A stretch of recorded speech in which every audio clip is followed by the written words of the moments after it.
What's good, everybody? It's your boy Saint Deadeye. Welcome back. Today we are going over a rather iconic but a lot of times misidentified firearm. This is not a Webley revolver. This is an Enfield No.2 Mk.1 Star revolver. Now, why is it misidentified a lot of the times as a Webley? Well, because originally this I almost said rifle. This pistol was designed by Webley and Scott as the Webley Mk.IV revolver. But when Webley and Scott submitted their design to the British government took the design, instead of adopting it, took it to Enfield, who pretty much made their own. They made an extremely similar looking revolver, but changed the internal mechanisms enough so that they could not be interchanged with the Webley revolver. As a result of this, Webley later sued the British government for the costs of design and manufacture. But, of course, it was Webley and Scott's word versus the British government's word, so their claim was denied. And now we have the Enfield No.2 Mk.1 revolver. This one in particular is a No.2 Mk.1 Star, and the difference between the Star and the regular model is that the Star has a lightened trigger pull and no spur on the hammer. This is double action only. This cannot be fired as a single action revolver. Double action only because of that.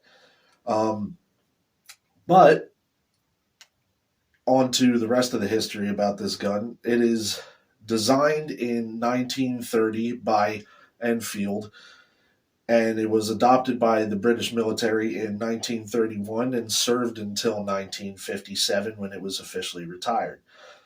The Mk.1 Star that I'm holding right now was designed in 1938, and like I said, it has a spurless hammer and a lightened trigger pull.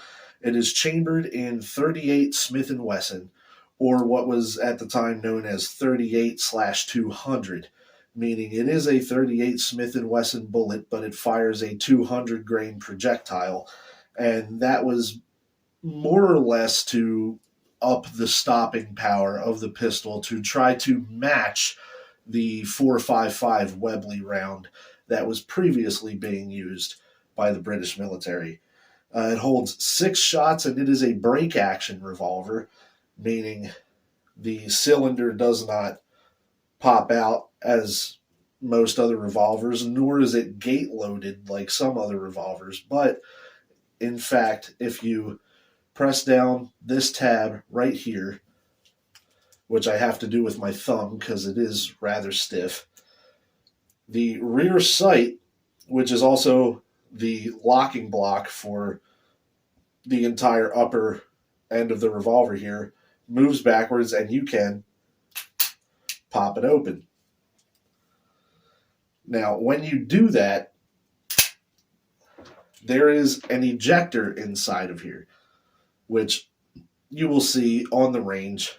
When you open up the revolver, the ejector actuates and spits out all the used shells, allowing for quicker reloading and pretty much just something really fun to do with the gun after you've fired 6 shots, just 6 shells everywhere, and then you just load it back up again. But enough with the nerdy bit about this revolver. I know what you came to see. You want to see it in action. So let's take this baby out to the range and kick some brass with the Enfield No.2 Mk.1 Star.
And there you have it, the Enfield No.2 Mk.1 Star in action on the range. Now, before we leave, I forgot in the previous section of the video to give you a close-up of the 38 Smith & Wesson or 38 200 rounds. And that is what they look like right there. 38 caliber, 200 grain projectile, rimmed cartridge for revolvers, of course. But anyway, that'll do it for this video. If you like what you saw, leave a like, comment, share, but most importantly, subscribe, and I will see you guys next time out on the range. Peace out, everybody.